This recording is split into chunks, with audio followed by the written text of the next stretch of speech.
Hello and welcome back to the Advancing Healthcare Innovation Show. I am your host, Michael Stamatinos. And if you're new to us, welcome. We're excited to have you here because we are having just some really fun conversations with real healthcare leaders that are changing the trajectory of the future of healthcare. We're pretty passionate about a few different areas. We're passionate about access, we're passionate about leadership, innovation, and actually the adoption of that innovation. And if it's your first time tuning in, let me just take a quick step back and just kind of give you the skinny on what we're really trying to do here. So the ethos of the show is highlighting real people that are truly innovating within our space and giving them the safe space to be able to share their stories, share their little wins, and share some of the learnings with our audience and with our community, and ultimately with the world. If you haven't had an opportunity to check out any of the historical interviews, however you're ingesting this, whether you're watching it, whether you're listening to it, please hit the subscribe button now so that any of the new interviews come directly to you. So this next guest, I'm actually super excited about. I think sometimes when you speak to someone for the first time, where you have like an instant connection, I'll say this is it. But before I kind of dive into introducing her, I want to sort of share. I want to share a moment. There's um there's a moment that happens every single day where maybe a patient walks into a pharmacy all across the country. This happens every single day. The patient walks in with a prescription. They hand it over. The pharmacist types something. Usually they pause, they type again, and then they say a number. And that number changes everything. But for a lot of people, that number ends the conversation. They don't fill the prescription. They go home. I've seen this happen numerous times. And they figure that they're probably just going to deal with it later. Or maybe they just don't. And the truth is that half of all the patients in this country, in the United States, they do not take their medication as prescribed. Half. And the leading reason is cost, not because it was too complex, cost. So, what makes that really hard for me to accept is that savings do exist. Um, there's copay assistance that's out there. There are low prices that are out there. They're sitting inside of a system that just never learned to talk to each other. And today's guest, Miriam Paramore, has spent more than 40 years in this industry. She is so impressive. She has built companies, she has run them, she has helped kind of take the administrative simplification piece of the Affordable Care Act. She took a company to NASDAQ. She has sat in rooms that most of us dream of sitting in. She knows how to build technology. She knows how to get things funded. She's deployed things at scale. And when Miriam took a look at this problem, she did something that most people just don't do. She started over. She started a new company. She founded a company called RxUtility. And what they built is a platform that connects sort of health systems, payers, pharmacists, and digital health partners at the point of prescribing and pickup with real-time manufacturer copay assistance. So meaning the right information gets to the right person at the right moment before they walk away. Right. So Miriam is an operating advisor at Goldman Sachs. She's a limited partner at Seven Wire Ventures. She's an angel investor. Her track record's ridiculous. Um, and I'm just very fortunate to be able to sort of have her on the show today. So I think she had an opportunity to just sort of sit back and coast. And she's like, no, no, no, no, no, no. I'm going to fix this. So she's choosing to do this instead. So Miriam, it's so nice to see you. Welcome to the Thank show. you. Thank you, Michael. I'm so delighted to be here. It's a real pleasure. It's a joy to get to talk to you. And thank you up front for using your voice and creating a space for other people to tell stories about Yeah. things that we can do together to make our healthcare system in the US better, of course, globally too, but this is where I live, and my corner of the world. And then also really touching people, because the healthcare system is sort of a mechanism, but each of us are people Yeah, that are just kind of going through life, and we're trying to get and stay healthy um, totally. inside a system that's very complicated. So removing the complication and focusing on the people part, I know that that's really where you focus, and that's where your heart is. Yeah, And so yeah. thank you for that, the platform opportunity to speak. It's my pleasure. Before we kind of dig into the nuts and bolts of things, I want to, before the companies, before like, everything that you've built, I kind of want to start somewhere because I just was sort of reading a bunch about you before this, not like stalking, but just reading about you. Um, I want you to tell me about your dad, Jack. And I know that he left the family farm to become a preacher, which obviously isn't a small decision. And I think this is a person that's choosing service Mhm, over, I guess, security in that sense. mhm, What mhm. did sort of watching him make that choice uh, teach you about life, well spent? What is that in term and what that looks like? Oh man, Michael, thank you so much for starting there. Now I may be get all emotional and lose it here, but what I'm for those of you who can see on YouTube or video wherever, you'll see that I'm wearing a necklace that is an ampersand sign. Yeah. Uh, and my father had this made by a little jeweler in his little bitty town in Eastern North Carolina, and gave it to me as a birthday present. I didn't even know we were going to talk about this, Michael. I just wear it every day. We're just unscripted Yeah. here, so it's like I just Yeah. thought of I wear this. it every day. Um, he was so very thoughtful. And the time in my life, this was about 12, 13 years ago. I had gone through a really extraordinary and sudden traumatic loss and a set of consequences that really shook me and knocked me down. And I was 50 years old at the time. Hmm. So he gave this to me for my 50th birthday, and he wrote me this beautiful poem with it, and he said, "This is to help you remember. This is an and moment. This is not the end of your Mm, life. Not everything is over, and there will be better days, and there will be more opportunities, and you will, laugh again. Those sorts of yeah. things." And that's the sort of person that he was. My father, Jack Paramore, he really loved people, and he had this essence of curiosity, and just wanting to just really loved people, wanting to know and connect. And so when he made the decision to become a preacher, it was a spiritual calling for him. Mm, And it was certainly a life choice that affected my mom and, obviously our family. And it wasn't an easy like road for him in particular, but he lived his life focused on something that is bigger than self. There are things that are more important yeah. than, you know, what we may selfishly desire at any one time. Um, Community, others, being of service, these things are just fundamental to why we are here Hmm. at all. Yeah. Okay. And so just don't think that you're the center of the universe because you're not, but you're important. We're all important.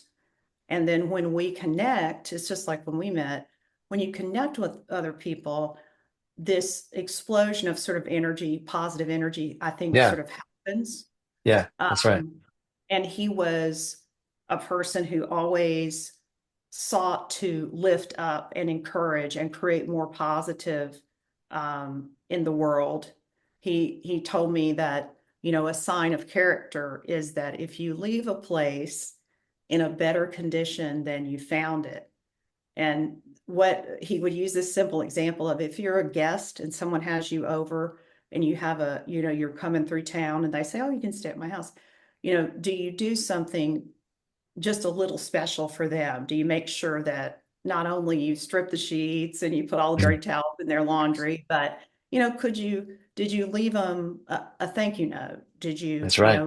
maybe, make sure that you picked up something for them that was just a little bit of, I didn't just come here to take, That's I right. came here to um, be grateful and then also to do something for you. So um, when he passed away, kind of bringing it back to healthcare, after a long life, he was about 87, and it was a little over Hmm. 2 years ago that we lost him. But he had a collection of chronic illnesses that developed with aging. Right. He had heart failure, pretty Hmm. severe, multiple stents and things. Towards the end of his life, he had kidney failure. Mm. And he had a number of other issues as well, but he lived in rural North Carolina. He had pretty severe melanoma on his Mm. face after he spent all of his youth out in the fields. I Right. mean, Right. no one had sunscreen in the like 19, 42, right? Yeah. So, Wasn't a um, thing. right, wasn't a thing. So, but I saw in a heartbreaking way the fragmentation of, 4 or 5 doctors at a time, no real quarterback, rural setting, 45 minutes one way to a dialysis center when he was really too old to drive. Yet in fact, didn't even have a license. His insurance company, his insurance, which was Medicare Advantage, which is Yeah. what I always thought was Medicare Plus, Hmm. but it turns out it isn't Medicare Plus. It's Mm. just Medicare different. And one of the things that was different for him is transportation wasn't covered. Mm. So it would have been under regular Medicare. So you go down the road and you say, well, gosh, are you Medicaid eligible? Because, you can do the dual. Yes. But he made 500, living off of, his Social Security check, basically. He had $500 a month, too much money to qualify for the Medicaid uh, Yeah. uh, It's that cliff. Just like transportation. you're in or you're not. Yeah. Yeah, competes. And so when you put on top of that, like he always went to Costco to get his drugs because those were the cheapest. Hmm. Um, he was not a person who needed very expensive specialty drugs. Right. Okay. Yeah. But had he had that need, there is no way in the world he would have been able to afford it. Absolutely impossible, unless my sister and I, helped him, which of course Right. we would Right. be glad to do. But there are millions of people like my father every day, and they do not have extra financial resources. They just don't. And so those stories sort of come together into what fuels my passion Yeah. to right now with this business called RxUtility, this piece of my life, to help people afford medicine. That's the mission of the company. I love the mission. I think that's why we connected since we both care deeply about access. Before we dig into Arc's utility, I just want to spend a few minutes about just sort of earlier chapters in your life, Sure. because you've been building healthcare technology since before most people in the industry even knew Oh what an boy. API was. Um, what is the thing that you built early in your career that you're super proud of that almost nobody talks about? Oh gosh. Okay. So this is the thing that I'm most proud of that um, no one would ever know if I didn't tell. So um, there's a thing in healthcare called revenue cycle management, and a bunch of your listeners may know that, but some may not. Yeah. So you might hear this acronym RCM, revenue cycle management. Well, I go back to the day when claims were printed and mailed from a provider to a insurance company, and then they would mail a check back, right? So that's a lot of printing and mailing and postage. First part of my career was really getting all of that us into a world of what's called EDI, or electronic data Yeah. interchange, so electronic Yeah. claims filing. So we kind of went up that ramp in the 90s as an industry, but we were still printing and mailing paper checks back from payers to providers. So they'd file the claim electronically, but here comes the paper check in the mail. And Yeah. it's an inertia reason around that. And doctors had a irrational fear that if they allowed payers to pay them electronically, that somehow that gave payers access to a And bank call it account back. so they could also suck money, which wasn't, so you're spot on, which wasn't true, Yeah. but it was a fear. And, we're in a world now, everything is digital, but, 30 years ago, that wasn't true, right? And Hmm. so Medicare came out and said, listen, the only way we're going to pay you is via electronic funds transfer. And of course, we all get paid by direct deposit Yeah. forever now. Nobody thinks Yeah. anything of it. But commercial payers weren't doing that, and doctors didn't want, so they're printing and mailing. So this is during the Obama administration, we had the Affordable Care Act. So you're like 2008, 9 Yeah. ish that starts, and you're in that. And I was working for a big company that had a lot of lines of service in the RCM space. We had a clearinghouse, we had Yeah. various workflow tools and so forth. It was called Emdeon at the time, and now it's Change Healthcare. But we took the company public and changed the name. So it used to have this old Emdeon name. Um, so I was like, man, this is so stupid that we're still printing and mailing these checks. What can we do? So I didn't know anything about lobbying, but I said, let's do this. I was in charge of strategy and product for the company. Yeah. So we got a lobbyist to teach us how to talk to Congress. And I went to Washington. I created this index that showed how many trees we kill and how much money we spend printing and mailing paper checks in healthcare. And Yeah. so, you're on a napkin, you're in comments like, I'm so all like this is Congress, and these weird elevators that only senators can get on. And all the meetings were like down in the basement in this cafeteria. So you're like, oh, well, this is somebody's aid or this is whatever. So because this is what's called a pay for provision, it actually got into the law. It's in there. So it's like one sentence in the Affordable Care Act, maybe in a whole paragraph that I can say I'm responsible for. And that was a requirement that payers pay providers by EFT. Yeah. So we got rid of all of that waste. And that is that I'm so proud of that because Yeah. you're too young to know Schoolhouse Rock. And that there it was a little cartoon for kids, and it had this story, I'm just a bill. Yeah, I'm only a bill. And it was I like this actually little, know that, by the way. I do that's know that. okay, okay. Yeah. Yeah. Yeah. And I felt like I felt I had seen that when I was a child, and I'm like, oh, this Yeah. is so inspirational the way our country works. And, you can have a voice and, you can help change things. And like, here I am in this one little way, but it was kind of a big thing. It was like Yeah. $11 That's not billion a small a thing. year of waste. It was just pure waste. So I used to feel really bad. May sound, I mean, I'm just so vulnerable. You just make me feel so safe. So cut any of this that doesn't, I mean, you can keep it or cut it. You do what We're you want. keeping it. Come on, I'm keeping it. Um, It's good. but I felt like, gosh, I wish I could heal people. I wish I could be a doctor. I wish I could be wouldn't it be better Right. if I blah blah blah. But I came to realize that I am a businesswoman and I'm a technologist, and those are kind of my skills. Hmm. And that is also helpful. Yeah. So when you get to put it into practice, when you get to apply something that says this allows the doctors to get paid faster without killing a bunch of trees, and it drops out this administrative waste from the system, Yeah. I mean, then 11 billion is, I mean, that's a big number. not nothing. Yeah. So we would then hope that that would flow through to helping our system be less expensive. Yeah. So unfortunately, you and I know, and we work on it every day, it actually really worked because our system is more expensive and our Yeah. outcomes are not as good That's right. as they were. So, so we have to keep trying. We have to, Yeah. what else could we do? What, what a cool story. I'm just sort of thinking back on that experience. Like, what did Yeah. that teach you about how change actually happens in our country?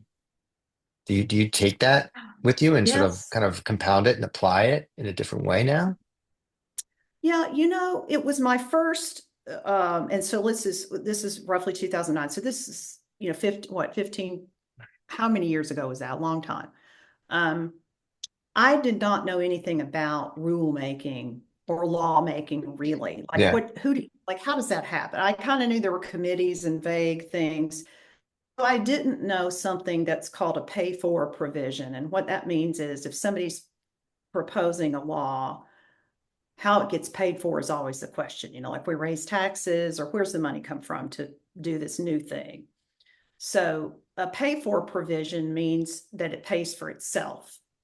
So, whatever implementation fees there would be associated with Yeah. upgrading to Yeah. EFPs are paid for. So, and the government doesn't have to write checks. This is just something that pays for itself with its own efficiencies.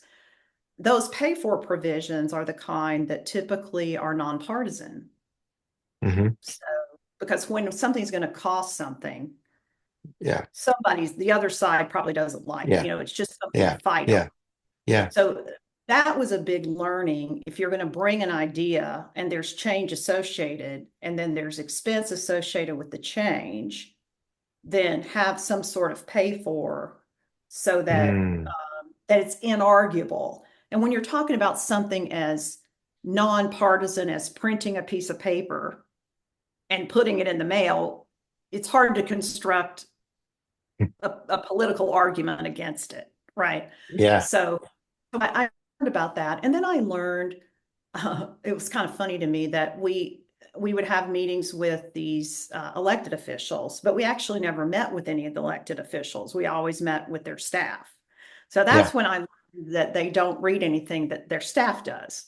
And so that's okay. You don't really, It's like but the then game of telephone, though. It's like you have that moment, but you yes, need to give them that one golden nugget. It's like, what is the yes, piercing insight that you're going to give them? They're not going to remember the 40-page, they debriefing don't. that you spent hours on. It's like you need to give them the snippet that, so, my world, everything's 80-20. Like, what's the 20% you got to give them that's going to get them 80% there? Or maybe ideally, the 5% is going to get you 95% of the way there, realistically.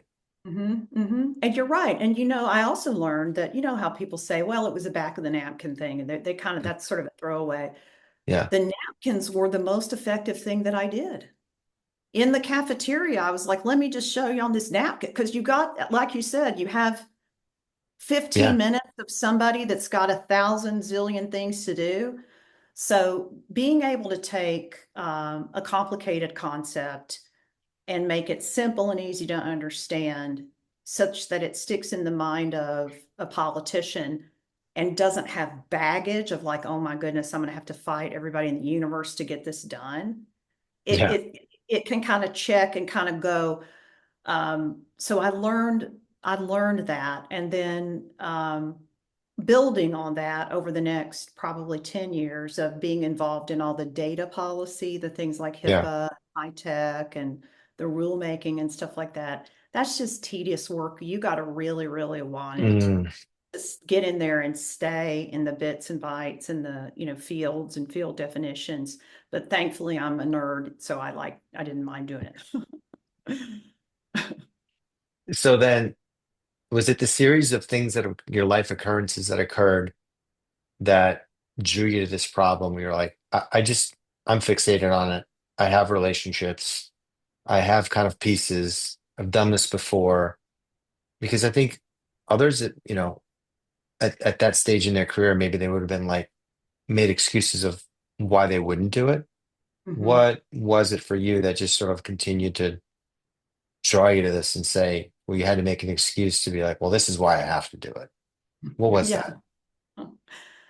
Well, I think I mentioned we talked about my father. My Yeah. mother also passed in a similar time frame, and they had been divorced for a long time, so they lived in different parts of the country. But Right. her her end of life was very different, whereas she was physically um, healthy in her body, but her mind Hmm. was not healthy. She had dementia, very Yeah. debilitating disease, and over the last 7 years of her life, very horrific.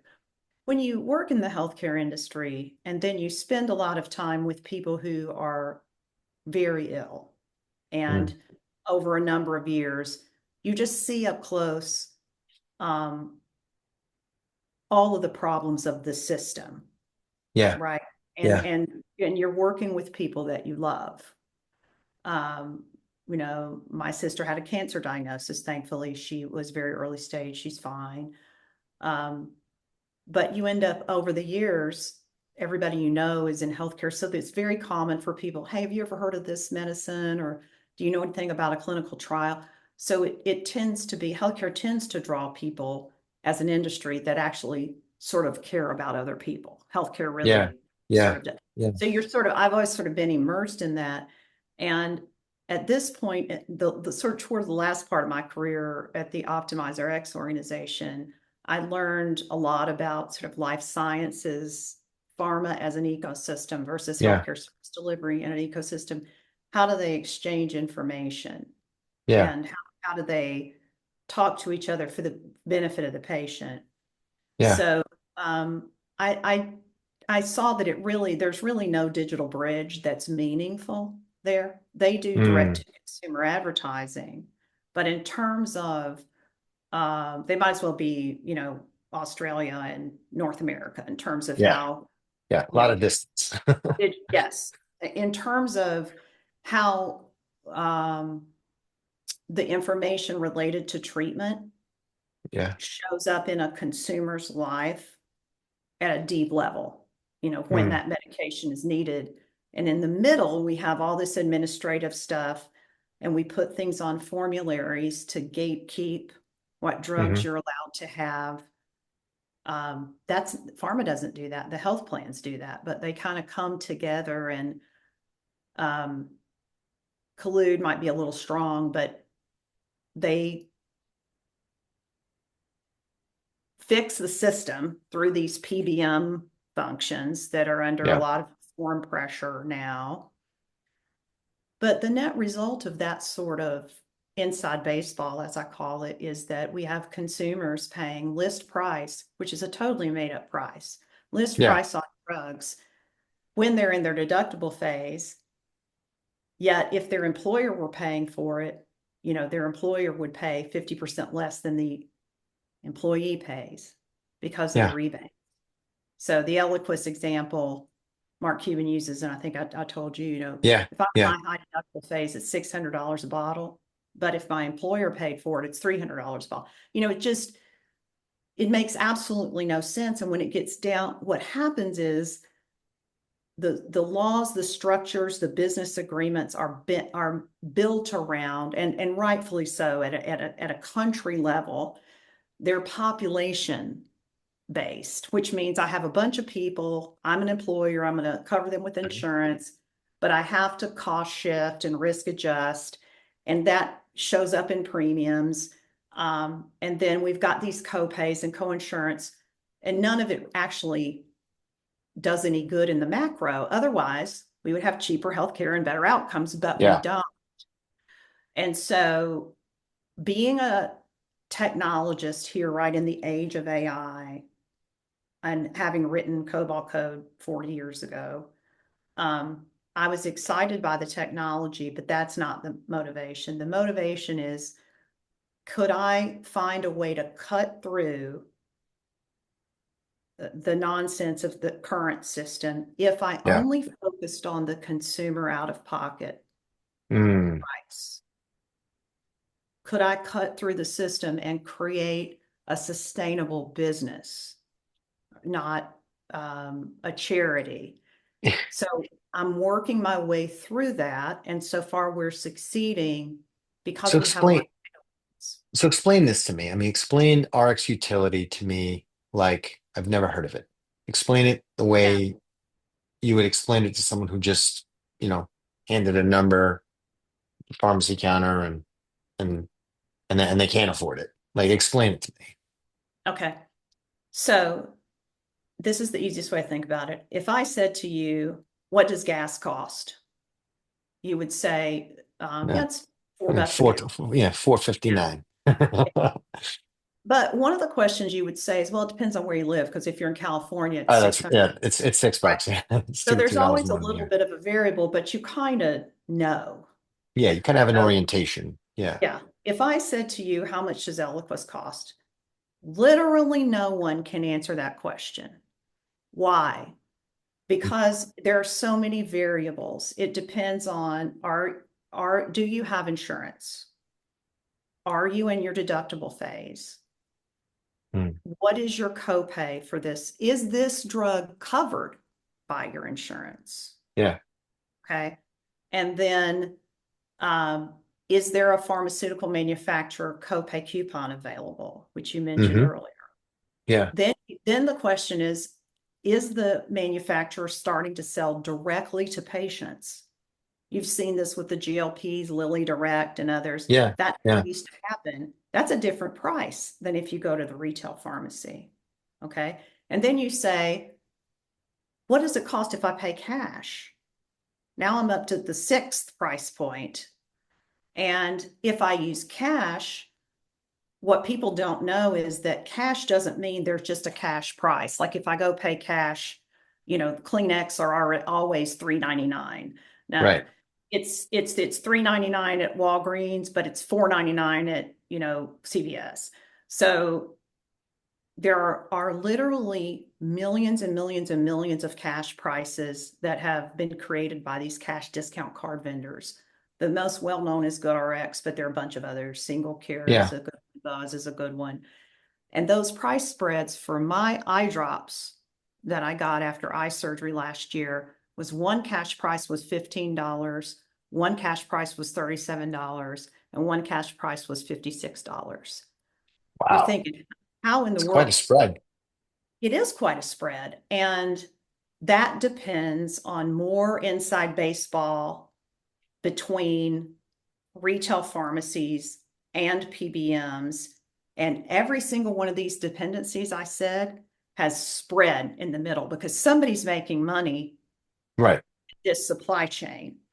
So what I wanted to do was to have a tool that says, how much does blank cost? Eliquis, Wegovy, Skyrizi, fill in the blank, Hmm. and be able to give to the consumer true price transparency and visibility for their very best price. So it's like, this is the cheapest cash price for you. Yeah. Yeah. This is your insured price. And there is or is not a copay coupon, and that's that price. And there is or is not a direct to patient pharma website. So what we did was we built a utility. That's why I named the company that. I want it to be a Yeah. ubiquitous tool across the industry.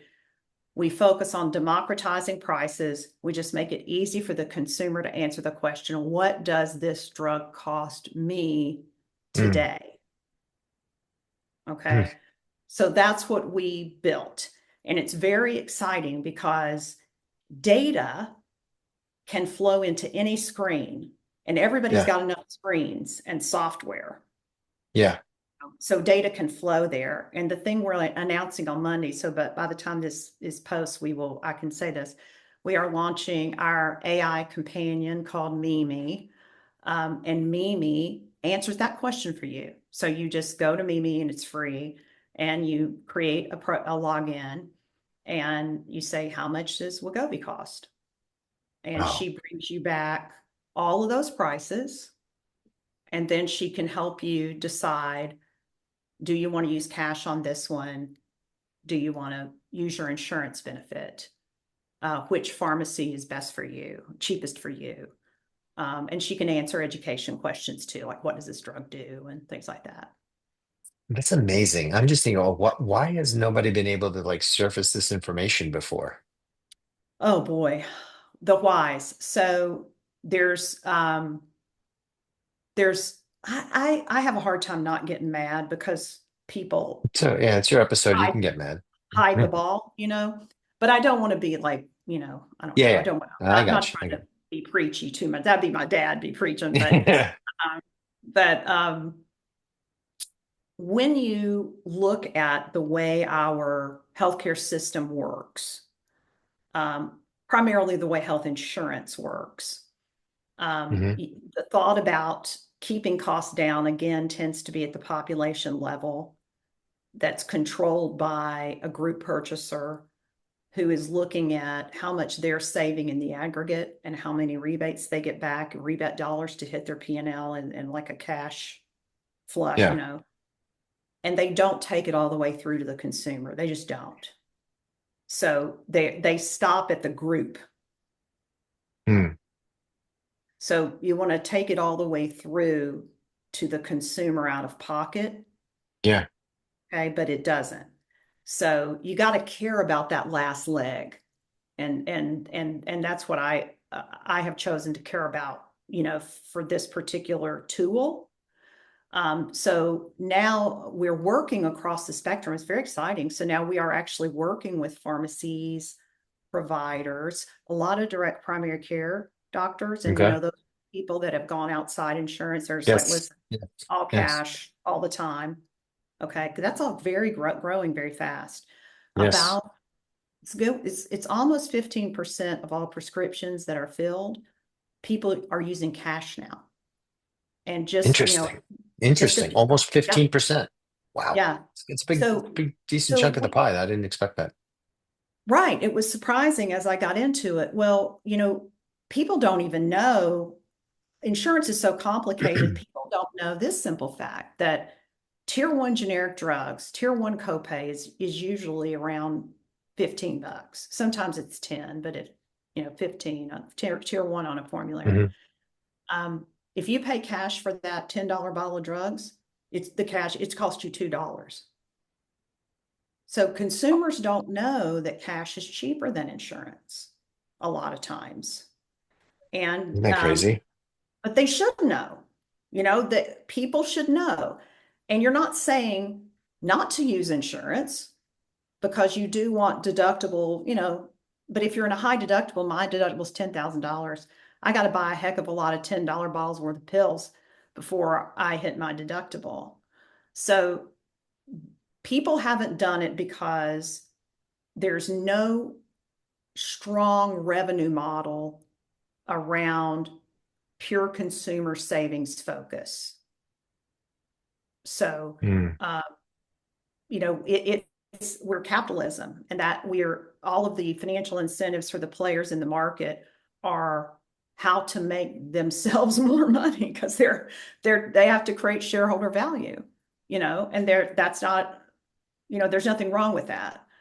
But it's those are it's a complicated reason, but Yeah. there are it's systemic design reasons that people just don't care how it hits the individual out of pocket is the last mile, and a Yeah. lot of people just stop before they get there. You mentioned something earlier about, you're figuring out the business model. Like, where's the business model today? Who's the customer? Who pays you? How does that work? Yeah. So because we developed a modular AI platform, we started at the bottom with OpenAI and Anthropic. So our solutions are trained on multimodal. And then we have our knowledge base on top of those models. Then we curated proprietary data sets about pricing. And so Mm. people can subscribe to the data set layer, Mm. and they can then inject those prices into their systems. That's what I Mm. want, because I want all the prices to come to the surface. And Yes. it doesn't matter to me how you surface it, just get it out there, right? So the second layer, or the next subscription layer, is I don't want just the price data streams. I'd like the uh, intelligence, the decisioning layer of which price and comparisons. So they can subscribe there. And then if they do not have an AI companion or an AI guide like Mimi, they can subscribe to Mimi. They can white label or turnkey her, and they can kind of get the Nice. whole stack. So depending on where you are in your own technology infrastructure, if you're a payer, PBM, benefits navigator, member engagement, patient engagement, pharmacy systems, provider systems, if you're touching a person, you're touching their medicine information. Yeah, that's right. So bring forward price, bring forward savings opportunity in those workflows wherever that makes sense. And everybody is going to be AI conversational within five Yeah. years, if not two. So if we can help jumpstart conversational interaction with consumers, we want to do that. And a great example of kind of a next step is we're doing it for medications right now, which is big. There's a lot, 20,000 medications in rotation right now for prescriptions. But when I was at the WBL conference last week, one of my table mates, she runs a company called Simply Fed. I'll give Simply Fed a shout out. And their lactation consultants and solutions that are paid for by insurance. She Yeah. said, do you think that we could put information there about breast pumps? Because all of my patients are so confused about whether or not their breast pumps are covered by insurance. Yes. Yeah. We Oh, went through this ourselves, my wife. Yeah. did you? Okay. Yeah. So, Yeah. so imagine just having a tool just to say, does my insurance cover this? And how much does it cost? And where can I get it the cheapest? Just a quick Just a quick interaction. query. Yeah. You don't want Yeah. to have to, I mean, it was a process. You get a phone call, it's a lot of work. But to be Yeah. able to have that instantaneous kind of loop, that that's that's nice. Yeah. Yeah. Sure. So I know that you're an operator, but you're also an investor. And you coach CEOs at Goldman Sachs, Portco companies, and you're an LP at Seven Wire, and you angel invest.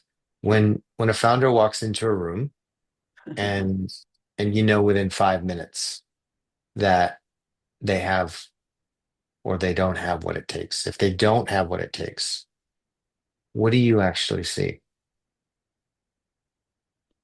This is a really great question because you put your finger on the most important thing of whether a company is fundable or not. Because especially early stages, investors are really investing in the person Yeah, more than the business plan, even though the business plan needs to have something good about it. Um, what I see the most when I can say they don't have it is they do not understand the market and the problem they're trying to solve. And so they're kind of a hammer looking for a nail, yeah, right? yeah, They really are problem or a solution looking for a problem.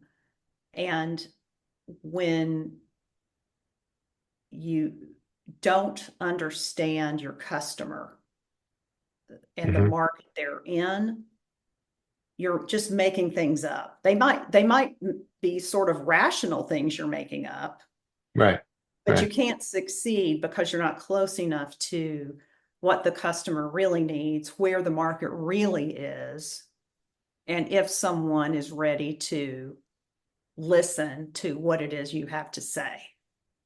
yeah, So, yeah. yeah. And if you had to go back and kind of tell yourself something at the very beginning of your career, the version of you that was just starting out, what would you say? Boy, one of the things I wish I'd have had earlier was more confidence, but I would say with respect to this sort of like the creation of solutions or creation of companies, I too just did not. I was more in love with what I saw as solutions to things than I Yeah, was educated on what the world needed or what the market needed or what the sector needed. So it was really cart before the horse thinking, well intentioned, yeah, just not appropriately placed. And you've got to be very grounded in somebody needs what you've got. And it's more strategic than you might think. It's totally. more listening, less talking. Yeah. And before I forget, where can people go to follow you, follow your journey, follow everything that you're doing with RxUtility? Like, give us a little snapshot before we wrap. Thank you so much for that because I love it when they do that at the end of podcasts. It's so cool. So anybody can email me, Miriam, Miriam at rxutility.com, or follow me on LinkedIn. Awesome. Yeah. So, what kind of, first off, thanks for sharing the stuff that you shared about with your dad. I wasn't sure where I was going to go, how that experiment would run. I just decided to do that in an instant. Appreciate you being a good sport about that, but it kind of shows the human factor kind of behind the thing that you're Yeah. building. And the rationale in terms of going in and wanting to do this, it makes total sense. There's amazing operators that are out there that build stuff that continues to kind of stand the test of time. And I find that to be really fascinating. Yeah. So the fact that you've been at this consistently for 40 years, making a difference, being in those rooms, and then just having the willingness to sort of share those stories with our community means everything to me. And if you're listening to this and you found that to be particularly helpful, I think the best way that you could showcase the love and support for what Miriam and her team are doing is to actually share the episode, like it, comment on it, let us know what stood out to you. I think the stories that she shared in and of itself are actually world class. So let us know about that. And if there is, by the way, a topic that you want us to explore, or even a leader that you think is notable that you want to hear from, please drop us a note. Let us know. We do read those. We do proactively outreach to folks, trying to get them onto the show. This isn't just a platform that's only about content. It is an interactive community. It's a living, breathing thing, and we try to feed it. We try to nurture it as best as possible. So thank you so much for listening. Miriam, it was a delight and joy to have you on today. Obviously, we'd love to hear more about what's going on with the company. And, I always kind of leave the door open for additional chapters of your story to be shared on the show. So for those listening, please keep building with purpose, keep moving things along, and we will see you next time on the Advancing Healthcare Innovation Show. Thank you so much, Michael. I really appreciate it. Pleasure.